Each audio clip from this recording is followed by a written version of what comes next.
And John Shea, who's going to be talking to us about why is it so difficult to relate stone tools to major issues in human origins research. John, whenever you're ready. All right, good. It's working. Okay. First, I'd like to thank the organizers of the conference for inviting me.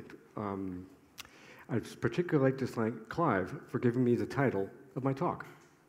You see, the last time we were here, a bunch of us were sitting around the bar at the Rock Hotel, and physical anthropologists, and some of whom were still in this room might remember this. We were sitting there and talking about, mainly them and me, why is it so difficult to relate stone tools to major issues in human evolution? Clive, who had been busy that afternoon organizing all this, came in, ordered a beer, plunked himself down, turned to me and said, why is it so difficult to relate stone tools to major human evolution? That's convergence. I've never liked these stories about scientific discoveries that begin in a bar. I think they belittle the hard work that people do in the field, and they belittle the hard work that people do in the lab. But this one's true, and I've got witnesses. So I thought about it. I went back to the United States, and I teach, and I thought, well, let's think about why is it so difficult? And why is it difficult for me to use technology? Let's see here. All right. I like to refer to the 19th century as the great stone tools bottleneck. And this is precisely when archaeologists began discovering prehistoric stone tools. And this is also the time when people stopped making them.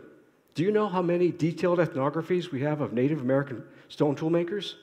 One, Ishiahi from California.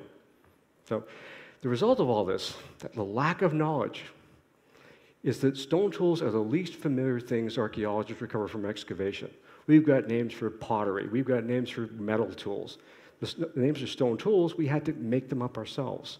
And the result of all this is what I like to call archaeology's alien artifact problem.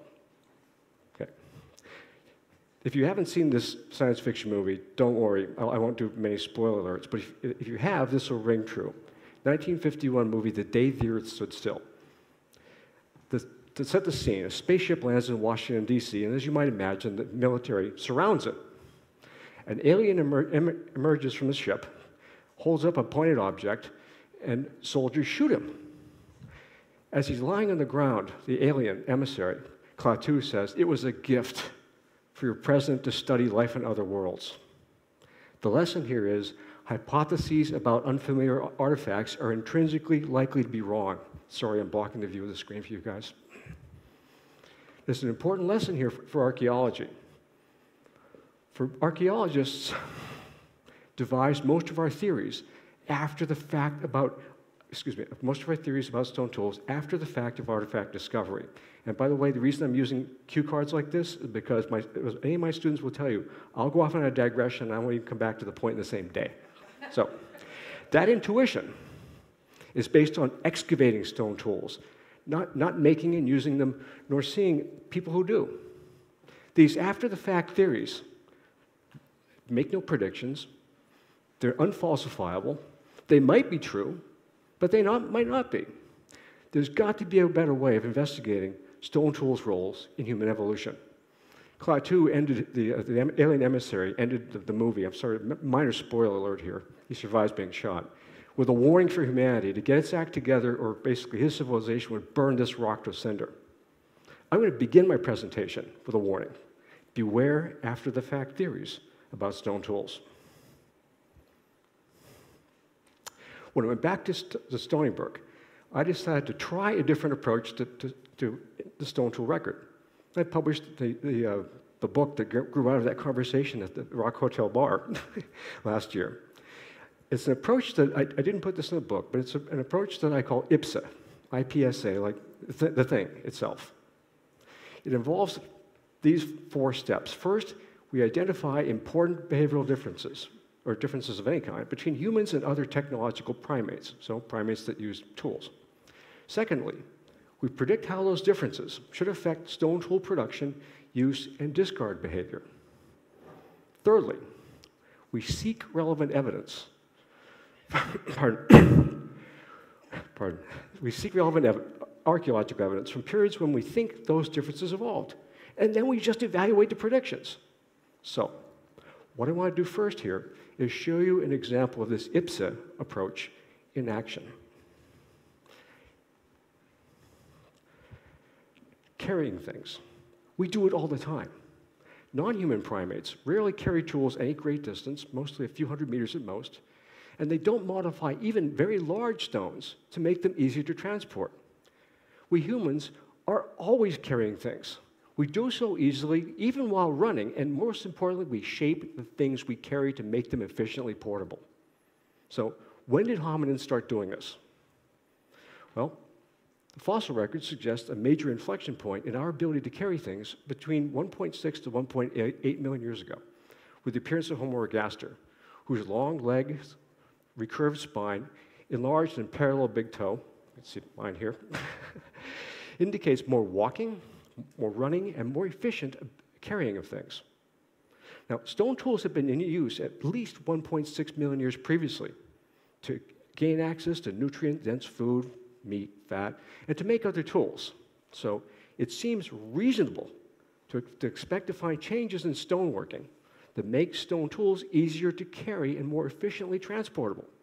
Really seems reasonable to me. So, how to recognize such artifacts? Now, a normal archaeologist would now start waving stone tools at you. I'm not a normal archaeologist. What you have to do with IPSA is to start with what's known. You need to compare stone tools with artifacts specifically designed for efficient use, hand carrying while walking or running. A good example, this is a cell phone. There's a picture of one of our Samburu people in Kenya using a cell phone. One wants also to contrast these candidate artifacts with artifacts that are difficult to use or carry while walking or running. Now, two good examples of these are a pistol and a tablet computer. More of you run with tablet computers than likely run with pistols. In fact, I had to search for about 2 hours before I found a picture of someone running with a pistol. And the person I found was James Bond. Okay. Only movie heroes and fools run with carrying loaded pistols or tablet computers. So we've got range here. Some kinds of artifacts that are basically very dangerous to carry, others that are very costly to carry if you mess up. So I decided to compare objects specifically designed for efficient use while hand carrying and objects that are, well, frankly, designed not to be so. What we have here is a Sony Walkman. How many of you guys own a Sony Walkman? No? Passed by. It was one of the most popular consumer electronics of its time. This is a satellite phone, a Thuraya satellite phone, a cell phone, a GPS, hip flask, a Lonely Planet guide to Ethiopia, Djibouti, and Somaliland, an Ethiopian Amharic phrase book, something you want to have on you if you're walking around Addis and trying to, 2 o'clock in the morning. I would like a taxi to the hotel, please. The birds of East Africa, yeah, excellent. BOGO lights, very efficiently carryable, solar charged flashlights that we use in our expeditions. And because I'm from Massachusetts, a Dunkin' Donuts coffee cup. Sorry, get rid of the accent. A Kindle, a portable radio, and a tablet computer. Now, we know from psychology that your eyes are drawn to this example. Bear with me. It's called weapon focus.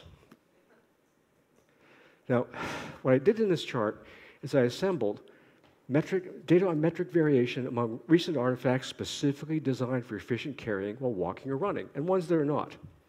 So these are the length and width dimensions in millimeters of all these other artifacts I just described to you, and encircled in red are objects not designed for efficient carrying while efficient use while walking and carrying them. So, in fact, Colt Arms designed the 1915 model .45 caliber pistol specifically for officers, because what they found was happening is in combat, officers would charge along with their men, get shot, and then the offenses would fall apart. So they gave them a pistol that's ineffective while they're running. Smart guys, Colt Arms. And we have over here, do you know what the most commonly lost electronic toy on airlines is? Tablet computers. I was talking to a stewardess on one of the flights between New York and New Mexico, and I asked her, what do people leave behind all the time? Tablet computers. Got to be a whole room full of them back at Southwest Airlines. So these are objects that are not specifically designed for efficient use while carrying or walking or running. Okay, so The after-the-fact approach to using this data, the after-the-fact approach to looking at archaeological evidence for artifacts designed for efficient carrying between 1.6 and 1.8 million years ago would be to ask, are changes in stoneworking 1.6 to 1.8 million years ago consistent with making stone tools more efficiently portable? Of course they are. If you're really clever, you can match any set of facts to any set of hypotheses. Okay? Just see the most recent White House press releases. So, the IPSA approach is to predict. The IPSA approach to this problem predicts that stoneworking innovations 1.6 to 1.8 million years ago will create tools similar to recent artifacts designed to be efficiently carryable and different from ones not designed for efficient hand carrying. So let's have a look. What's going on in terms of hominin stoneworking between 1.6 and 1.8 million years ago? Well, before 1.8 million years ago, we're dealing, for the most part, except for the artifacts from Lamekwi, with small cores and short, thick flakes. They're inefficiently transportable. These are thick little things with very little amounts of cutting edge per unit mass. And in fact, if you think about it, it's like carrying around $100 in pennies. Not a very efficient way of moving cutting edge around the landscape. Around 1.8 million years ago, we start seeing hominins using very large cores and detaching from them long, thin flakes, which yield more cutting edge per unit mass and therefore are more efficiently transportable than the earlier artifacts. This is like carrying a wallet. Can't get mine out. We also see evidence of flakes being shaped, so having specific procedures to get certain kinds of shapes detached from cores, for resharpening them by retouching them, and for carrying the artifacts farther than previously. So more than 10 kilometers rather than less than 10 kilometers. Although, as you might understand, there's a certain amount of variation in that statistic. So, archaeologists have a wide range of names for the distinctive artifacts that pop up in the archaeological record between 1.6 and 1.8 million years ago. I call these things long core tools because they're long, longer in one dimension than the other two. They are cores, they have scars indicating flakes are detached from them, and they're tools. Keep it simple. Stick with observations. These things appear first in the same deposits context, as Homo ergaster. Cutting tools and cores are sources for small flakes. Okay, so they're performing a function that the older artifacts did. And they're made using similar stoneworking strategies on different kinds of rocks. So these things are not just artifacts of geology. These are shapes that are imposed on the archaeological, on stone, not things that are intrinsic properties of the stone itself. So, now, let's test this hypothesis. Do long core tools differ from modern artifacts designed to be efficiently portable? When I first thought of this, I thought, I'm never going to be able to find data to do this test. It's not possible. Then I discovered that my colleagues in the United Kingdom, Gilbert Marshall, David Duplass, Derek Rowe, and Clive Gamble, had measured thousands of these things and had amassed an enormous database of nearly more than 3,500 European, African, and Asian long core tools dating to between 300,000 and 1.5 million years ago. I couldn't get my hands on the oldest data on the oldest long core tools, but I do what I can. So I randomly sampled these. I used random numbers to sample 100 of them. And I put them on the same plot as the data for efficiently portable modern-day artifacts. In America, we reference an old board game where you play with kids. I just sunk your battleship. Long core tools do not differ from modern artifacts designed to be efficiently portable, but they do differ from the pistol and the tablet computer, artifacts that are not designed to be efficiently portable or used while being carried. So, when I first composed this talk, I thought, that's it, I'm done. Then I realized, no, John, it's a conference about Neanderthals. You have to bring Neanderthals into this. And I thought, yeah, makes a certain amount of sense. We know more about these guys than we do about any other extinct hominin. If we can test hypotheses about Homo ergaster's stone tools, then that IPSA approach ought to be able to predict causes for variation among Neanderthal stone tools. Seems reasonable. Okay, many disasters begin with seems reasonable. So, I decided to look at one issue, an issue that's an ongoing controversy about Neanderthals. Did Neanderthals have spoken language? Well, geneticists tell us that FOXP2 gene is present amongst Neanderthals, but that it's a different variant from the human variety of FOXP2. Okay, I'm not a geneticist. If someone knows better, fine. The upper respiratory tract amongst Neanderthals is less flexed than ours. Now, there's some variation in opinion about this, but some physical anthropologists and linguists have argued that this lack of flexin in the upper respiratory tract prevents, or is an obstacle rather, to Neanderthals producing quantal speech. Quantal speech is rapid with distinct sounds and relatively few copying errors. That's to say the vowels are distinct rather than merging together. Okay? I'm trying to engage in quantal speech right now. I'm also trying to slow down. People from my part of the country in the United States speak very quickly. So dial it down, John. Now, human quantal speech varies over time and space in patterned ways. So if I said that last sentence in my native Boston accent, it would sound like this. Quantal speech varies over time in space in patterned ways. Okay? That's a distinctive Boston accent. It's hard to fake. Okay? If I hear that, I think, fellow Bostonian, let's go get a cup of Dunkin' Donuts. Okay? Okay, back to standard English. Pattern linguistic variation influences artifact design variation. We have a market right in Santa Fe, where I live. It's the International Folk Art Market. It's a juried market, which means they select the best people from countries around the world and bring them to Santa Fe to sell their wares. Folk art is not coterminous, but strongly correlated with variation in language and quantal speech. If you go to the Uzbekistan stand, both the speech of the Uzbekis and their textiles and other artifacts will differ from the stand of people from Nigeria or from the people from South America. So pattern linguistic variation influences artifact design variation amongst the only example of primates that have quantal speech, us. So that's a principle derived from observing present-day human behavior. Okay, so I have some drawings here of stone tools found with Homo sapiens fossils since 4,500 years ago on the top row and since 100,000 years ago from the bottom row. These kinds of artifacts found with us predict geographic origin and age very well. For example, if we look at, I'll pick one here. This is what we call a Clovis point in North America. Just by looking at that artifact, just its shape alone, narrows its age down to between 12,500 years ago and 11,500 years ago. In fact, if you look closer, this relatively moderately curved base here, that tells you it's from the western part of the United States, not the east. And this pattern of scarring here, converging at the ridge and then diverging at the bottom, that tells you it's from the American Southwest. In fact, it's from Blackwater Draw.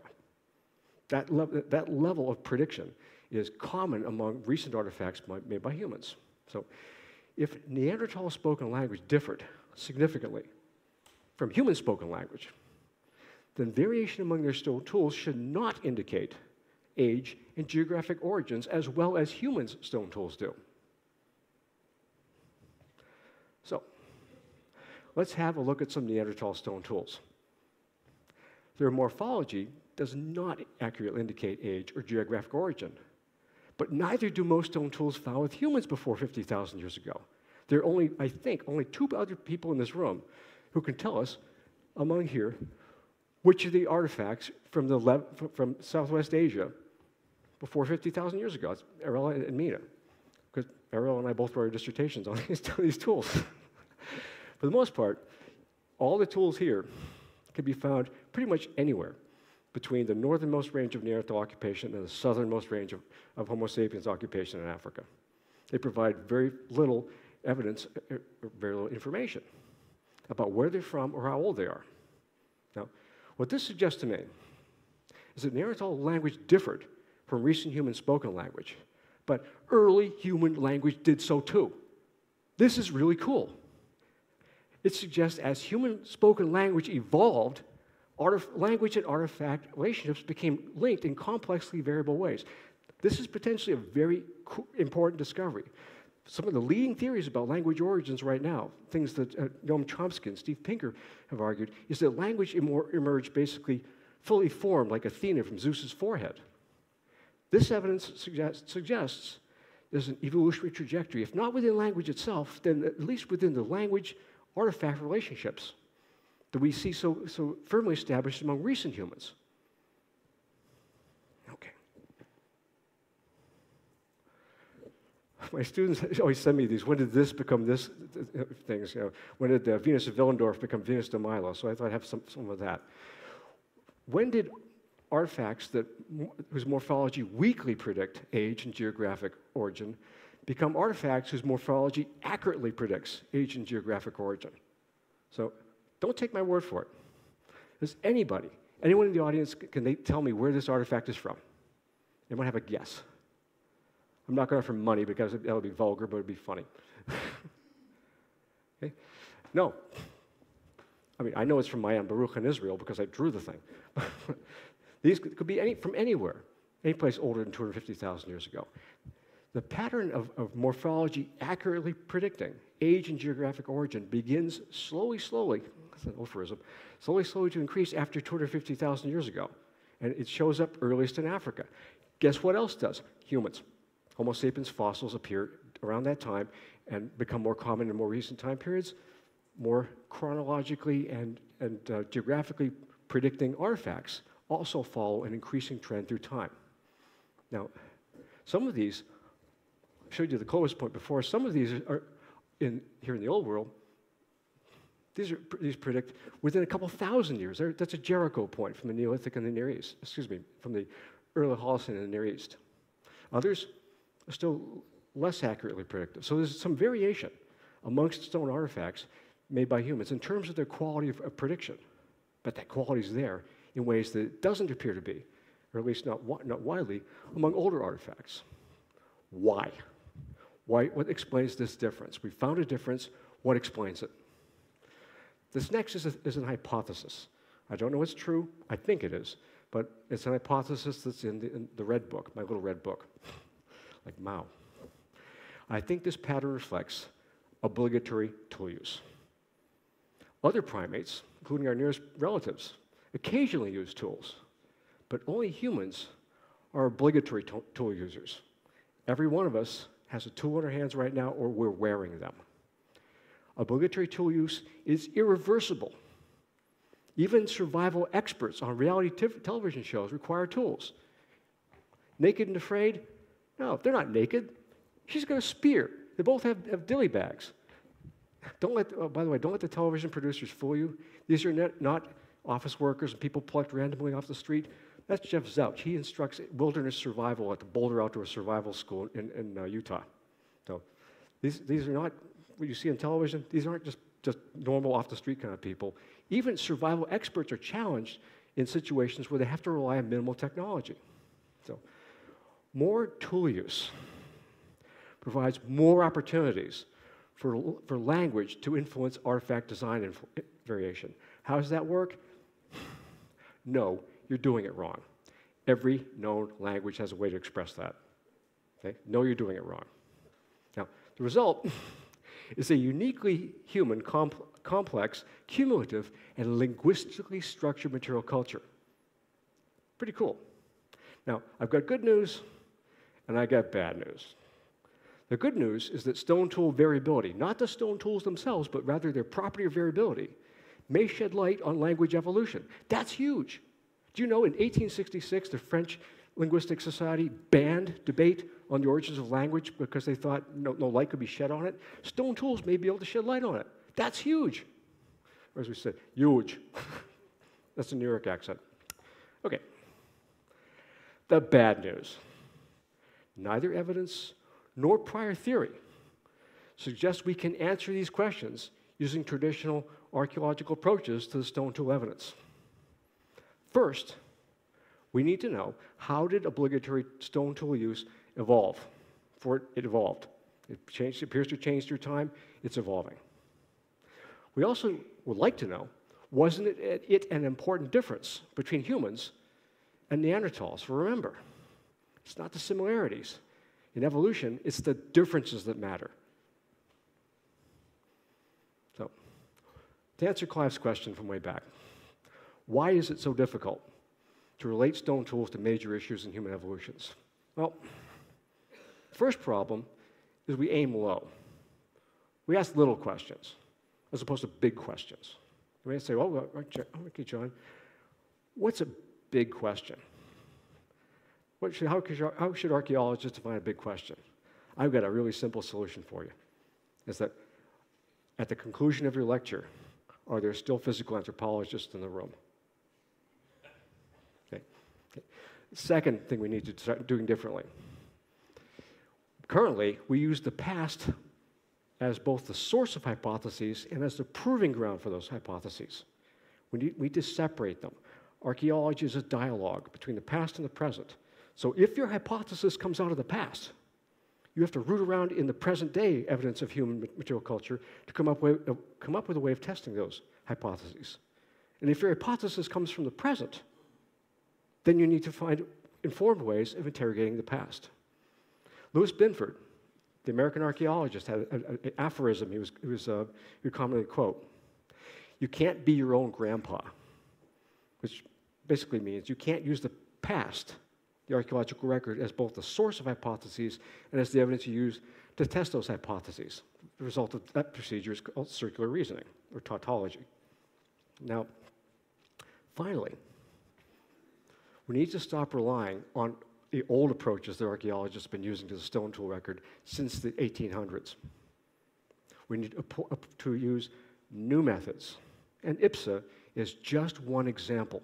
The way to make this work is to, yes, I'll use this and defend it, it's my idea, but to put it in the marketplace of ideas and see if it explains variability in the archaeological record better than competing approaches. Let the strong survive. Now, some of you might say, all right, John, are the old approaches really so bad? No, they're not bad. They're just unnecessary.